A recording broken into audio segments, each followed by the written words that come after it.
तो दोस्तों आपने लोगों को देखा होगा कि आपके जानने वाले या आपके साथी लोग बहुत आगे बढ़ गए और आप कहीं ना कहीं पीछे के पीछे ही रह गए। या तो आपको सही दिशाएं नहीं मिली या तो आप कुछ करते हुए डरते रहे। अब ये ऐसे क्या कारण होते हैं जो व्यक्ति को वहीं का वहीं थमा के रखते हैं, आगे नहीं बढ़ने देते हैं। और इन कारणों का अगर हम उपाय करें तो जीवन में आगे बढ़ने के रास्ते खुल जाते हैं। अगर आप अपने जीवन में वहीं के वहीं फंस चुके हो, आगे बढ़ने के रास्ते नहीं है, आपको कुछ दिशाएं नहीं समझ आ रही करें क्या, आपको अगर लगता है कि मेरे सामने सब रास्ते बंद हो चुके हैं, अगर आपको लगता है कि कहीं कोई साथ नहीं मिल रहा है, कहीं कोई ऐसी सोच नहीं मिल रही है जिसको लेकर हम आगे बढ़ें, करें तो क्या करें, इस जीवन का क्या मकसद है। तो इन्हीं सभी बातों को और इन सब परेशानियों को दूर करने के लिए आज मैं आपको बताने वाला हूं कुछ बेहतरीन और ज़बरदस्त उपाय। नमस्कार दोस्तों, मैं सुभाष शर्मा चंडीगढ़ से लाल किताब के ज्ञान में आपका स्वागत करता हूं। दोस्तों, हम ग्रहों में अगर बात करें तो दो ही ग्रह ऐसे हैं जो व्यक्ति को या तो आगे ले जा सकते हैं या फिर आगे ले जाकर धड़ाम से नीचे भी गिरा सकते हैं। और इनकी शक्ति कहीं आप कम मत आंकिए।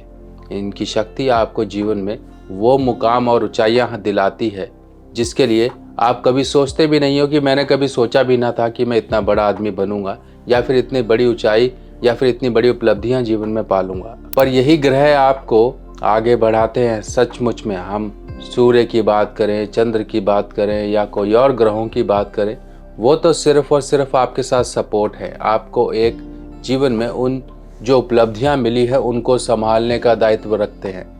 पर मेजर रूप से एक पूर्णतः जिनकी शक्ति आपके साथ हमेशा रहनी चाहिए, उन ग्रहों को हमें शुभ रखना है। और यही शक्ति है जो आपको समझ नहीं आती है कि यह शक्ति है क्या, इसको हम कैसे सही रखें। आज यही चर्चा आपको मैं पूरी तरीके से समझाऊंगा और इसको अगर आपने समझ लिया तो जीवन आपका बदलते देर नहीं लगेगी। आपको उस कारण का पता लग जाएगा कि आप आगे बढ़ने के रास्ते खुद ब खुद तलाश लोगे। तो दोस्तों, अगर हम कुंडली की बात करें तो कुंडली में कुछ एक ऐसे फैक्टर्स होते हैं जहां पर हमें पता ये लग जाता है कि इस कुंडली का एक जो पूरा मेहनत है, पूरी जो इसकी एक स्ट्रेंथ है, वो कहाँ से लीकेज हो रही है। लीकेज जैसे कि एक घड़ा है, घड़े में पानी भरा हुआ है और उसमें से कहीं पर छोटा छेद है, तो सब पानी जो घड़े में भरा होगा वो धीरे धीरे धीरे धीरे रिस जाएगा और घड़ा खाली हो जाएगा। चाहे आप ऐसे घड़े में महीनों 10 महीनों आप पानी भरते रहें, कभी पानी नहीं टिकेगा। तो इसी तरीके से ये दो ग्रह हैं जिनको हम कम ना आके, जैसे कि अगर हाथी है, हाथी तो बहुत अच्छा है, बहुत हमारे काम भी आता है, पर जब बिगड़ जाए तब सब कुछ तहस नहस कर देता है। और दूसरी तरफ जुबान, यानी कि कुछ ना कुछ ऐसी बोलचाल, कुछ ना कुछ ऐसे आपके वाक्य जो कि विध्वंस करा दें, जंग लड़वा दें। आपने वर्ल्ड वार देखा होगा। वर्ल्ड वार, देशों में लड़ाइयाँ हो जाती हैं, देशों के बॉर्डर्स पर कहीं ना कहीं घमासान हो जाता है, कभी किसी को जूते पड़ जाते हैं, कभी किसी के साथ कुछ ना कुछ अनहोनी हो जाती है। इंसान कहता कुछ है, सामने वाला समझता कुछ है, तो दे धनाधन। यही आपकी बोलचाल आपको कहीं ना कहीं सामने वाले से एक अट्रैक्शन दिलाती है। मान लीजिए आप कुछ भी बोलते हैं, सामने वाला आपकी बातों पर ध्यान ही नहीं देता है, तो इसका मतलब आपकी काबिलियत, आपकी सभी चीज़ों पर कोई वैल्यू नहीं करेगा जब तक आपकी ज़ुबान इतनी सामने वाले को कन्विंसिंग ना लगे, सामने वाले को अट्रैक्टिव ना लगे। तो अब आप समझ गए होंगे कि दो ग्रह ऐसे यहाँ पर आपको सिम्टम्स दे रहे हैं जो कि हैं बुध और राहु। पूरी कुंडली में चाहे कुछ भी अच्छा हो, अगर बुध राहु अच्छे नहीं हैं तो कुछ लोग ऐसे भी आपने देखे होंगे जो पिता बाप दादा की ज़मीन जायदाद पर ही अपना गुजर बसर कर लेते हैं। उनको कुछ करने की ज़रूरत नहीं होती है। क्यों? क्योंकि उनकी ना तो ज़ुबान अच्छी है, ना तो वो कुछ बोल पाते हैं ढंग से, ना ही सामने वाले को समझा पाते हैं, सिर्फ पका पकाया खा सकते हैं। पर हर एक के व्यक्ति के जीवन में ऐसा तो है नहीं कि पिता बाप दादा कुछ जागीरें छोड़ गए तो औलाद उसको कमा कर खा लेगी। पर कई तो ऐसे भी होते हैं, पिता बाप दादा की जागीरों को भी उड़ा डालते हैं। तो जो आपके दम से पैदा हो जाए वही सबसे ज़्यादा आरामदायक होता है और लंबा चलता है। आपने लोगों को देखा होगा कि कुछ लोग रिस्क नहीं लेते हैं, कुछ लोग जिस ढर्रे पर चल रहे होते हैं उसी पे चलते रहते हैं। अगर बिजनेसमैन की बात करें तो बिजनेसमैन की लाइफ सबसे ज़्यादा रिस्की है। खासकर आपने कई लोग देखे होंगे जो कई लोग बर्बाद भी हो गए बिजनेस में। कई लोग ऐसे भी होते जिन्होंने बिजनेस डाला, बस उनकी तो चांदी लग गई, उनके तो दिन बदल गए, जो परेशानियां थी दूर हो गई। वन बाय वन यानी कि एक बाय एक उन्होंने कोई अच्छे डिसीजंस लेके अपने जीवन में बदलाव पैदा कर दिए। यही होता है राहु और बुध का कमाल। अगर आपकी कुंडली में दोनों के दोनों खराब हैं तो आप कभी भी आगे नहीं बढ़ पाओगे, आप वहीं के वहीं रहोगे। और वहीं के वहीं हो अगर आप, तो आपको इनका उपाय करना बेहद ज़रूरी है। अब ये खराब कब होंगे अपनी कुंडली में? आपको अगर कुंडली नहीं है तब भी मैं आपको रास्ता बताऊंगा कैसे आप पता लगा सकते हो। अगर कुंडली है तो ये काम जरूर करिए।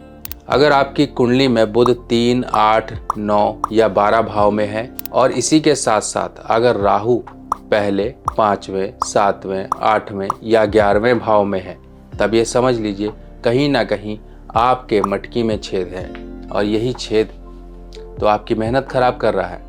अब इसको सुधार लीजिए। इसको सुधारने के सिर्फ और सिर्फ 2 काम ऐसे आप कर लीजिए जो कि आपको ऐसा एक ज़बरदस्त प्रभाव देंगे कि आप पीछे मुड़ के नहीं देखोगे। दिमाग में आइडियाज़ आएंगे, लोग आपको अप्रोच करेंगे, आपको अंदर से हिम्मत पैदा कराएंगे कि आप चलो बढ़ो, ये हाथ को थामो और आगे बढ़ो। कई बार ऐसा होता है, आपने देखे होंगे लोग जिसे कहते हैं ना कि रस्सी की तरह होते हैं कि प्राण जाए पर वचन न जाए, कि भैया मुझे तो मेहनत करनी नहीं है, जो मैं आराम से खा रहा हूँ मैं वही खाऊंगा। यानी कि शुरू से लेके आखिरी तक व्यक्ति साइकिल पे था तो साइकिल पर ही रहा, आगे ना तो बढ़ा। पर उनकी जो औलादें पैदा हुई उन्होंने पिता को गालियाँ दी कि तू तो ज़िंदगी भर कुछ कर नहीं पाया और ना हमें करने देता। यानी कि ऐसा व्यक्ति ना खुद कुछ करता है ना सामने वाले को करने देता है, अपनी ही उन्हीं मान्यताओं में बंधा रहता है और खुल के नहीं जी पाता है।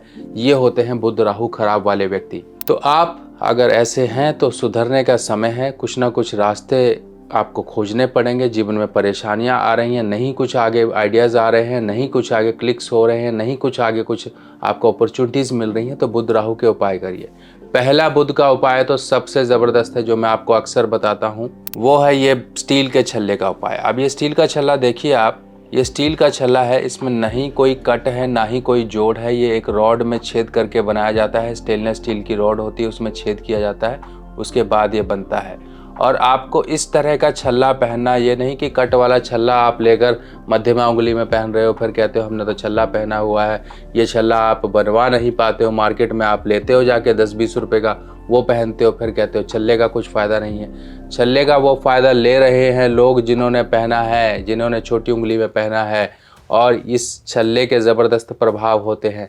आपके यहाँ बनता है तो बनवा लीजिए, थोड़ा खर्चा कर लीजिए, महंगा बनेगा पर एक बार की इन्वेस्टमेंट आपके जीवन भर चलेगी। अगर आपको लगता है नहीं मिल पा रहा है कहीं पर भी, तो मैं बैठा हूँ आपके लिए सभी चीज़ें आपको प्रोवाइड करने के लिए। ये छल्ला काम कैसे करता है सबसे पहले ये समझिए। ये छल्ला होता है स्टील, यानी कि स्टील शनि है और चमक ये बुध है। जब तक उस स्टील के छल्ले में चमक रहेगी, बुध और शनि का मेल रहेगा, और छोटी उंगली होती है बुध। यहाँ पर बुध को हमने सपोर्ट दी शनि की, और शनि की सपोर्ट पाते ही बुध ऐसे चमकता है, ऐसे आपके जीवन में अच्छे काम करता है कि कभी आपने सोचा भी ना होगा। जिनको tension, depression, anxiety, overthinking, confusion, जिन जीवन में कुछ रास्ते समझना है, क्लैरिटी ना हो, उनको स्टील का छल्ला ज़रूर पहनना चाहिए। उनकी वाणी में निखार आएगा, उनकी वाणी अट्रैक्टिव बनेगी। अब वो दूसरा उपाय जिसको आप सुनते भी हो, करते भी हो, पर उसका असली महत्व नहीं जानते हो, वो है मूंग, साबुत मूंग। ये साबुत मूंग को आप दरदरा पीस लीजिए, अगर आप पीस सकते हैं, नहीं तो साबुत मूंग भी चलेगी। इसको भिगाइए रात भर, किसी कांच के गिलास में भिगा सकते हो, किसी मिट्टी की मटकी हांडी में भिगा सकते हो, अपने किचन में रख सकते हो, अपने बेडरूम में रख सकते हो। रख कर इसको सुबह उठ के सबसे पहले बाहर जाके पक्षियों के लिए डाल के आइए। लोग घर की छत पे डालते हैं, मत करिए, काम गलत, घर की छत पे नहीं डालना है, बाहर जाके डाल कर आइए। अब आपने ये 2 काम कर लिए, छल्ला भी पहन लिया और मूंग डालने का भी उपाय कर रहे हो। मूंग डालने का उपाय आप 4 महीना, 6 महीना, 10 महीना करते रहो, लगातार ये छल्ला पहने रहो। कहीं ना कहीं से आपको स्टार्टिंग के 10-12 दिनों से ही आपको एक ज़बरदस्त अपने व्यक्तित्व में निखार होता दिखेगा जिसकी कभी आपने कल्पना भी ना की थी। तो इन दोनों उपायों को करिए, देखिए कैसे आप अपने जीवन में बदलाव महसूस करेंगे। बाकी और जानकारियाँ लेके मैं आपके सामने फिर हाजिर होऊंगा, तब तक के लिए आज्ञा दीजिए। नमस्कार।